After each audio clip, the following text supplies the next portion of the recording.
오늘 제목이 최고의 순간입니다.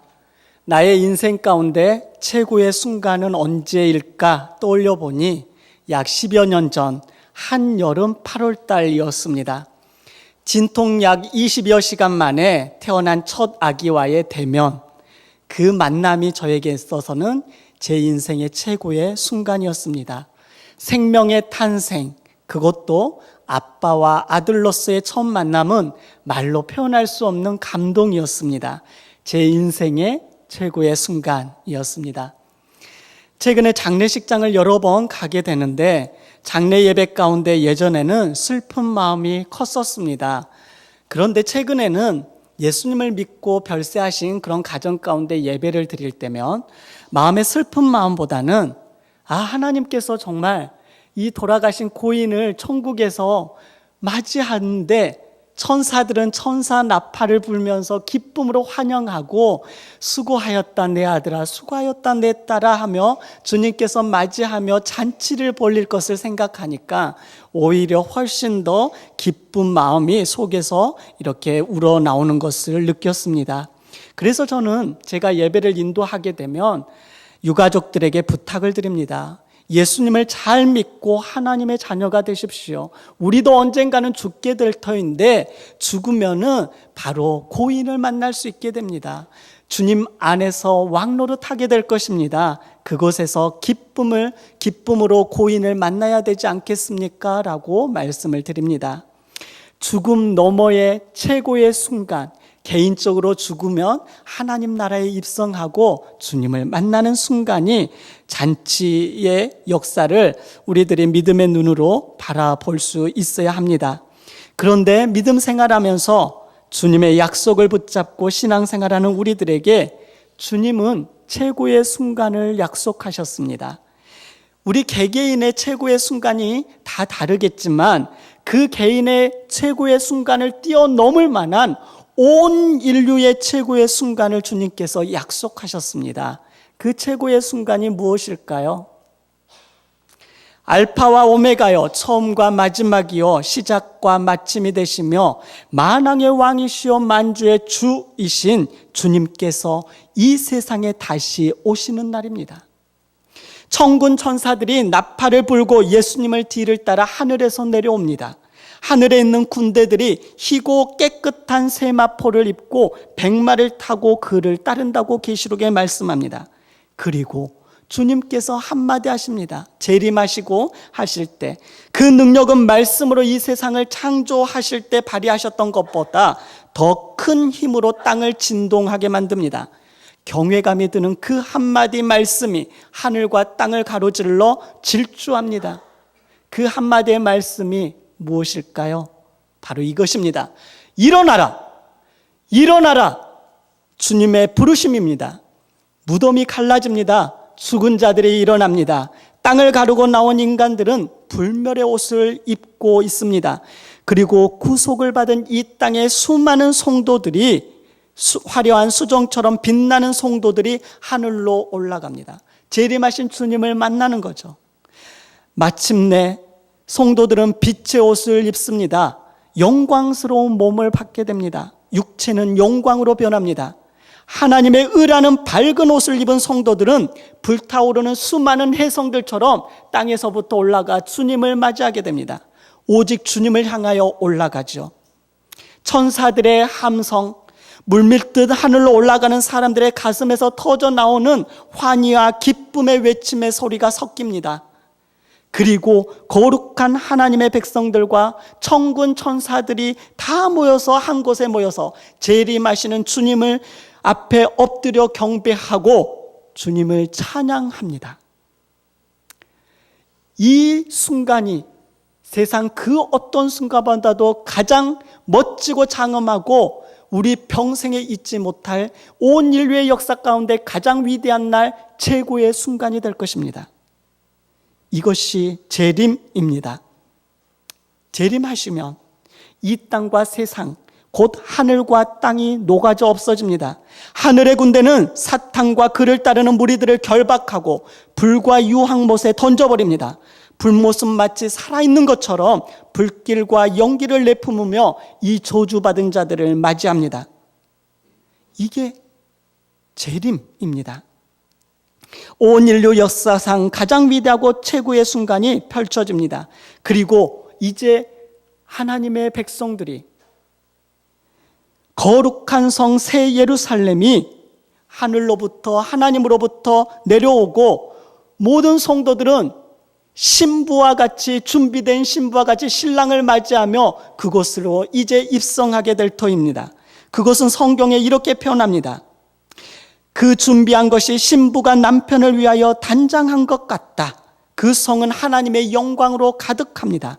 그 성이 빛이 지극히 귀한 보석과 같고 벽옥과 수정같이 맑습니다. 그 성곽은 벽옥으로 쌓여 있고 그 성은 정금인데 맑은 유리 같습니다.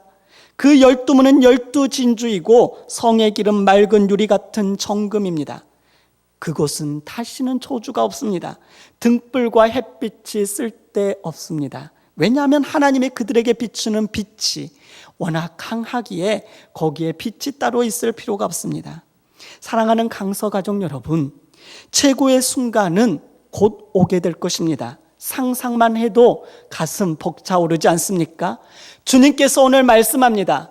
보라, 내가 속히 오리니 내가 줄 상이 있어 내게 있어 각 사람에게 그가 행한 대로 갚아주리라. 주님께서 말씀하십니다. 속히 오리라. 속히 오겠다. 내가 각 사람에게 그가 행한 대로 갚아주겠다. 그렇습니다. 주님께서 이 갚아주신다는 말씀을 기억해야 합니다. 그렇다면 최고의 순간을 맞이하기 위해 주님의 재림을 맞이할 때 부끄럽지 않으려면 어떻게 해야 할까요? 그 첫째는 우리는 행한 대로 갚아주시는 하나님을 의식하며 살아야 합니다. 주님의 말씀입니다. 각 사람에게 그가 행한 대로 갚아주리라. 그렇습니다. 우리는 하나님만을 의식하며 경외해야 합니다. 그리고 우리가 우리의 삶의 자리에서 최선을 다하는 모습을 통하여 하나님께 영광 돌려야 합니다. 주님께서는 제자들에게 이렇게 말씀하셨습니다. 마태복음 25장 31절로 32절입니다. 인자가 자기 영광으로 모든 천사와 함께 올 때에 자기 영광의 보좌에 앉으리니 모든 민족을 그 앞에 모으고 각각 구분하기를 목자가 양과 염소를 구분한 것 같이 하여 라고 말씀합니다. 주님께서 영광으로 모든 천사와 함께 올 때에, 자기의 영광의 보좌에 앉게 될 때에 모든 민족들이 그 앞으로 모은다. 그리고 모든 부류의 사람들을 각각 양의 무리, 염소의 무리로 나누는 것처럼 두 부류로 나누게 될 것이다. 그런데 이 말씀에서 양과 염소를 나누는 기준이 특별합니다. 그 기준이 무엇인지 아십니까? 줄인 자에게 네가 먹을 것을 주었구나. 목마른 자에게 마실 것을 주었구나.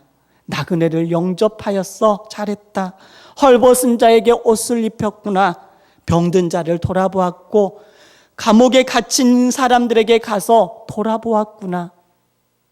이렇게 말씀하시며 지극히 작은 자 하나에게 한 것이 곧 내게 한 것이니 너는 영원히 나의 나라에서 왕노릇하여라. 삶의 자리에서 어떤 사람을 만나든지 하나님을 의식하며 살아야 됩니다. 우리가 만나는 주위에 있는 수많은 사람들, 약하고 병든 사람들, 나그네이고 죄인들을 만났을 때 예외는 아닙니다. 주님을 대하듯 온 마음을 다하여 사랑하고 온 마음을 다하여 헌신해야 됩니다. 우리는 혹시 너무 사람을 의식하며 살아가고 있지는 않습니까? 높은 사람들의 눈에 들려고, 또한 나보다 나이 많은 사람들에게 눈에 들려고, 명예로운 사람들이 그렇게 살아가는 그 꿈을 꾸며 우리도 그런 사람들에게 잘 보이려고 사람들을 의식하며 살아가고 있지는 않습니까? 그러나 그 모든 것들은 다 헛것입니다. 우리들이 살아갈 때 우리는 세상 사람들에게 잘 보여야 하는 것이 아니라 불꽃 같은 눈동자로 우리를 보시는 하나님의 눈에 합당한 합격해야 됩니다. 아무리 많은 사람들이 여러분들을 인정하고 칭찬한다 할지라도 하나님은 노라고 하실 수 있습니다. 내가 너를 도무지 알지 못하겠다. 너가 가난하고 약하고 병들고 옥에 있고 죄인이고 눈물 흘리는 사람들과 함께 그 자리에 있었느냐? 그러면서 더 높은 자리, 더 많은 사람들에게 인정받으려고 더 많은 지식만을 쌓으려고 하였던 너를 나는 도저히 알지 못하겠다 하실 수 있습니다. 하나님 앞에서 합격하는 인생이 되어야 합니다. 오늘 본문에서 주님은 분명히 행한 대로 갚아주겠다라고 말씀하십니다. 사랑하는 강서가족 여러분, 우리 인생에 온 인류의 최고의 순간을 맞이할 때 주님은 우리를 행한 대로 갚으시겠다라고 약속하신 이 약속의 말씀을 붙들고 사는 저와 여러분이 되십시다. 최고의 순간을 맞이하기 위해 주님의 재림을 맞이할 때 부끄럽지 아니하려면 둘째, 자신을 정결한 신부로 단장해야 됩니다. 14절입니다. 자기 두루마기를 빠는 자들은 복이 있다 말씀합니다. 신부가 입게 될 예복을 생각해 보십시오. 너무나도 새하얗고 머리에서 발끝까지 정갈한 모습으로 그렇게 신랑을 맞이할 준비를 하게 됩니다. 마찬가지입니다. 우리의 겉의 예복과 신부로서의 마음 중심을 우리는 정결한 심령으로 준비해야 됩니다. 우리가 주님 앞에 서게 될 때 죄악의 누더기를 더덕더덕 걸치고 주님 앞에 선다고 생각해 보십시오. 우리가 입고 있는 옷들이 죄악의 때와 정욕의 때로 득실거리고 세상의 욕망의 것들로 열매들로 주렁주렁 달려져 있다면 어떻게 주님 앞에 신랑 대신 주님 앞에 신부로 설 수 있겠습니까? 두루마기를 빤다는 의미는 요한계시록 7장 14절에 언급된 것처럼 어린 양의 피에 그 옷을 씻어 희게 하는 것이라고 말씀합니다. 다시 말해서 그리스도의 공로를 의지하는 믿음으로 회개하여 자신의 죄악을 용서받고 거룩한 생활을 하는 것입니다. 우리의 지난날 머물렀던 죄악의 자리, 죄악의 마음의 그 공간, 지금도 죄를 여전히 범하고 있는 그 현장, 그 생각의 근원 가운데 우리는 주님의 십자가 보혈로 덮여져야 됩니다. 하나님 머리에서 발끝까지 나의 모든 죄악 덩어리들을 주님의 보혈로 덮어 주십시오. 주님의 보혈로 사여 주십시오. 그렇게 주님 앞에 진실하게 회개하고 그 예전에 머물렀던 죄악의 자리를 떠나고 지금도 여전히 생각 가운데 마음 가운데 행하고 있는 죄악들을 떠나고 옷으로 주님의 십자가 보혈을 의지하여 회개하는 심령은 옷을 빠는 것입니다. 자기 두루마기를 빠는 자는 복이 있다. 신부로서, 정결한 신부로서 준비하는 것이 우리에게 필요합니다. 구체적으로 새 예루살렘 성으로 들어가지 못하고 성 밖에서 슬피 울며 이를 갈게 될 부류를 15절에서 언급하고 있습니다. 개들과 점술가들과 음행하는 자들과 살인자들과 우상숭배자들과 및 거짓말을 좋아하며 지어내는 자는 다 성 밖에 있으리라. 최고의 순간에 새 예루살렘 가운데 수많은 사람들과 천군 천사들이 재림하신 주님과 함께 이제 그곳에서 영원히 살게 될 때 성 밖에 있는 무리도 있다는 것입니다. 불의를 행하고 은밀한 악을 일삼음으로 죄악 가운데 쾌락 가운데 있거나 있었다면 그 자리를 떠나 회개해야 합니다. 우리의 마음을 빼앗고 우리를 주님의 거룩한 신부 되지 못하게 만드는 그것이 무엇이든지 우리는 그 문제를 해결해야 합니다. 우리의 마음을 사로잡고 있는 것이 무엇입니까?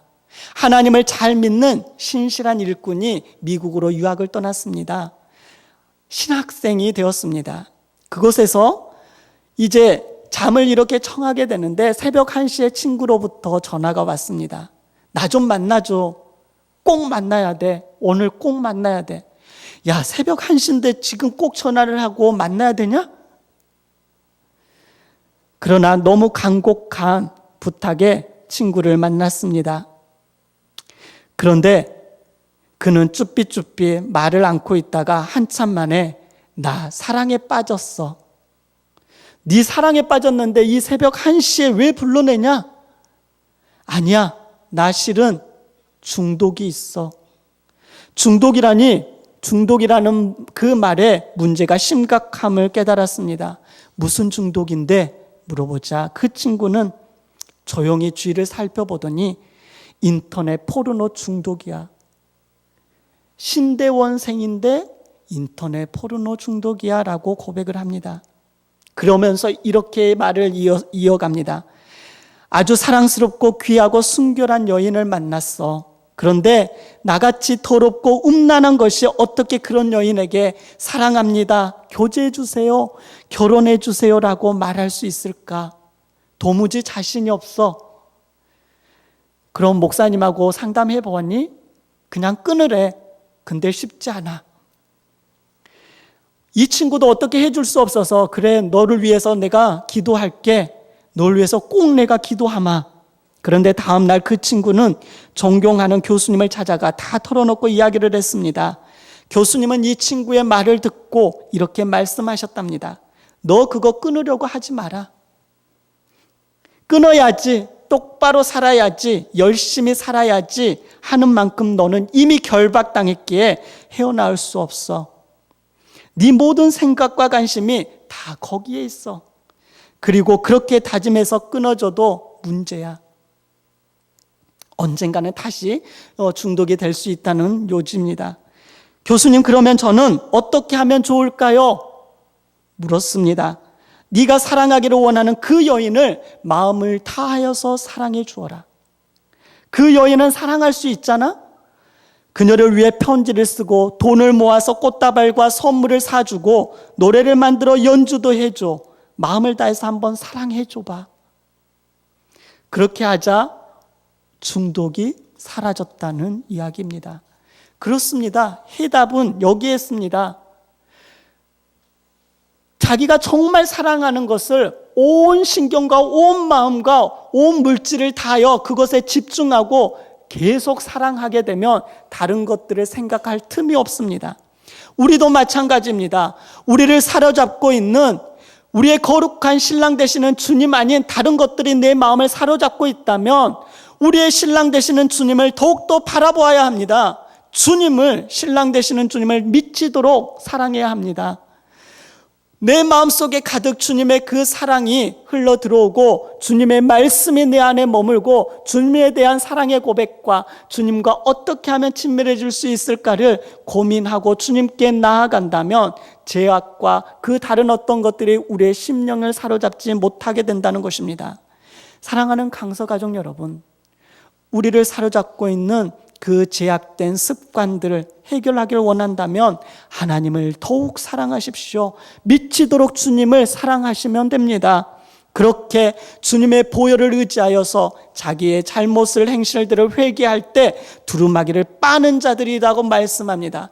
두루마기를 빠는 자, 회개하는 자는 생명나무에 들어가며 나아가며 문들을 통하여 거룩한 성에 들어갈 권세를 받게 될 것임을 오늘 주님은 말씀하십니다. 최고의 순간을 맛보기를 원하신다면 하나님 나라 새 예루살렘에 들어가 영원히 하나님과 함께 왕노릇하기를 원한다면 우리는 정결한 신부로 준비되어져야 합니다. 우리의 행실을 회개해야 됩니다. 우리의 제약된 자리를 떠나고 돌이키며 주님을 집중하여 사랑해야 합니다. 셋째, 제약 가운데 머물고 있는 이들이 참으로 많이 있죠. 그들에게 외치는 자의 소리가 되어야 합니다. 오늘 말씀에 무엇라 말씀합니까? 개들과 점술가들과 음행하는 자들과 살인자들과 우상숭배자들과 및 거짓말을 좋아하며 지어내는 자는 다 성 밖에 있으리라. 우리 주위에 아직도 예수님을 알지 못하고 이러한 죄악 가운데 우상숭배를 하고 음란함 가운데 거짓말을 하고 포악함 가운데 세상 욕망을 따라 살아가는 수많은 사람들이 주님이 재림하실 때 성 밖에 있게 됩니다. 우리의 가족과 우리의 이웃들 가운데 타는 불목 가운데 빨려 들어가는 사람들이 많을 것입니다. 우리에게 주신 지상 최대의 사명이 무엇입니까? 복음, 기쁜 소식을 전하는 것입니다. 주님께서 우리를 위하여 십자가에 죽으셔서 은혜를 부어주신 그 은혜를 외치는 것이 우리의 사명입니다. 하나님의 관심은 우주 만물의 회복과 천하 만민이 구원받고 하나님 나라에 승리하는 것에 있습니다. 그러기에 우리는 막연하게 나 혼자 잘 먹고 잘 살면 되지, 열심히 살면 되지, 그 정도의 수준에 머물러서는 안 됩니다. 수단과 방법을 가리지 않고 땅끝까지 복음이 전파되므로 예수 그리스도의 제 이름을 이루는데 우리는 집중해야 합니다. 최고의 순간을 맞이하기 위하여 우리는 그 날을 준비하며 천하 만국 사람들에게 복음을 증거해야 됩니다. 이를 위해 내가 할 수 있는 것이 무엇일까? 내가 가지고 있는 것을 유통시켜야 합니다. 내가 가지고 있는 것이 물질이거나 지식이거나 아니면 어떤 선한 경험이거나 다른 그 어떤 것들일지라도 자녀가 많이 있다면 자녀를 통해서라도 유통시켜야 됩니다. 물질을 나누십시오. 여러분의 지식을 가지고만 있지 말고 나누어야 합니다. 여러분의 그 시간 있음을 무릎을 꿇고 하나님 앞에 기도해야 합니다. 여러분의 자녀들을 믿음 가운데 잘 길러서 세상 열방 가운데 파송시켜야 됩니다. 주님께서 바라는 것이 바로 이러한 것입니다. 10월 18일 예일잔치가 준비되어져 있습니다. 날짜가 가까이 다가오고 있습니다. 얼마나 우리는 우리의 가족들과 우리의 이웃들에게, 직장 동료들에게 이 날을 초대하였습니까? 이제 직접 만나서 어둠 가운데, 죄악 가운데, 영원한 사망 가운데 있는 그들을 건져내는 주의 백성들이 되어야 할 것입니다. 우리는 이 복음의 사명이 있습니다. 외치는 자의 사명입니다. 주님이 다시 오실 때 우리는 신부로서 맞이해야 된다. 그렇지 않은 사람들은 불목 가운데 빠지게 될 것을 우리는 외쳐야 됩니다. 그런데 정작 우리들 또한 아멘 주 예수여 오시옵소서 마라나타라는 그 신앙을 잃어버렸습니다. 우리들조차 세상의 것을 위하여 목숨을 걸고 달려가고 있습니다. 아이들을 교육시키는 것, 그 목적이 선한 목적이 아닙니다. 잃어버렸습니다. 우리가 돈을 벌고 지식을 쌓고 높은 자리에 오르려고 하는 목적이 주님의 영광이라고 말할 수 있겠지만 실제로 주님의 영광을 위해 사는 사람이 거의 없습니다. 내가 속히 오리라. 내가 너에게 행한 것들 그대로 해주겠다. 상으로 주겠다. 어떤 무리는 양의 무리, 어떤 무리는 염소의 무리로 나뉠 줄 모릅니다. 열심히 자기의 두루마기를 빠는 자들, 주님의 나라의 그 기쁨의 잔치 가운데 참여하게 될 것이고, 여전히 성 밖에서 울며 이를 갈며 죄악 가운데 머물렀고 하나님과 상관없이 살아갔던 사람들은 그렇게 불목 가운데 떨어질 것입니다. 사랑하는 강서가족 여러분, 우리 개인의 최고의 순간은 분명히 다 다르겠죠. 그러나 온 인류의 성경의 모든 처음과 끝의 모든 것에 이제 완성되어지는 최고의 순간은 예수 그리스도의 재림입니다. 주님이 다시 오셔서 하늘의 천군 천사들과 땅에 있는 성도들과 죽은 영혼들이 새로운 몸으로 부활하여 일어나서 하나님을 맞이하고 경배하는 그 순간입니다. 그 순간을 준비하지 않고 살아가는 우리들, 주님 앞에 얼마나 자신 있습니까? 그 최고의 순간에 생명나무와 거룩한 성에 참여하기를 원한다면 다시 오실 주님을 기다리며 깨어있는 우리 모두가 되어야 할 것입니다. 마땅히 맺어야 할 주님 안에서 성령의 열매를 맺는 저와 여러분이 되십시다. 혹시 지금 우리 가운데 고난 가운데 역경 가운데 힘든 터널을 지나는 것처럼 있는 사람들이 있습니까? 조금만 기다리십시오. 우리는 거룩한 몸으로 이제 영원히 빛날 그곳에 입성하게 될 겁니다. 이 세상은 잠깐이라고 하였습니다. 나그네 인생이라고 했습니다. 순간이라고 했습니다. 근데 이 순간에 마음을 뺏기지 마시고 우리의 초점이 하나님, 주님의 재림, 주님의 영원한 나라를 생각하며 살아가는 저와 여러분이 되십시다. 그때 최고의 순간을 저와 여러분들은 맞이하게 될 것입니다. 그 순간을 맞이할 때 기쁨으로 맞이하려면 우리 아직도 어둠 가운데 있는 사람들과 함께 복음을 전하여 그들 또한 그 주님의 기쁨의 잔치자리 가운데 참여할 수 있도록 힘쓰는 저와 여러분이 되십시다. 기도하겠습니다.